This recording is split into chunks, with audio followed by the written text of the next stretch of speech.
અમદાવાદ ગ્રામ્ય એલસીબીની ટીમે વાહન ચોરીના ગુનામાં દસક્રોઈ તાલુકાના કમોડ ગામના 4 શખ્સોને ઝડપી પાડ્યા છે।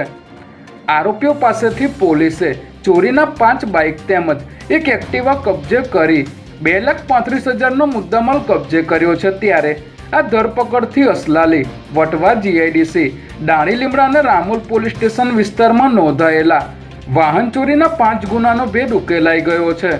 પોલીસે તમામ આરોપીઓને કાયદેસરની કાર્યવાહી માટે બોપલ પોલીસ સ્ટેશનને સોંપીને આરોપીઓના ગુનાહિત ઇતિહાસની પણ તપાસ શરૂ કરી છે।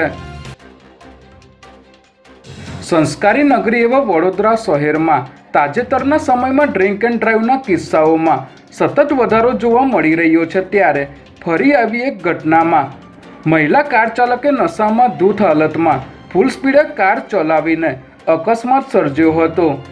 વડોદરા શહેરના ગેંડા સર્કલ ખાતે આવેલા સારાભાઈ કેમ્પસમાં આ દુર્ઘટના બની હતી, જ્યાં મહિલા ચાલકે ફૂલ સ્પીડમાં કાર ચલાવતી વખતે કંટ્રોલ ગુમાવીને અકસ્માત કર્યો હતો। ઘટનાની જાણ થતાં ગોરવા પોલીસ ઘટના સ્થળે પહોંચી હતી અને મહિલાની ધરપકડ કરી હતી। પાટણ જિલ્લાના હારીજ ચાણસ્મા હાઈવે પર એક્ટિવા ચાલકને બચાવવા જતા લક્ઝરી બસ પલટી ખાઈ ગઈ હતી, જેમાં 2 લોકોના મોત થયા છે જ્યારે 18 લોકો ઈજાગ્રસ્ત થયા છે। 5 ગામ લેવા પાટીદારના વડીલ વંદના કાર્યક્રમમાંથી વડીલો પોતાના ગામ તરફ જઈ રહ્યા હતા, તે દરમિયાન બસનો અકસ્માત સર્જાતા ઈજાગ્રસ્તોને પહેલા હારીજની સરકારી હોસ્પિટલમાં અને ત્યારબાદ વધુ સારવાર માટે પાટણની જનતા હોસ્પિટલમાં ખસેડવામાં આવ્યા છે।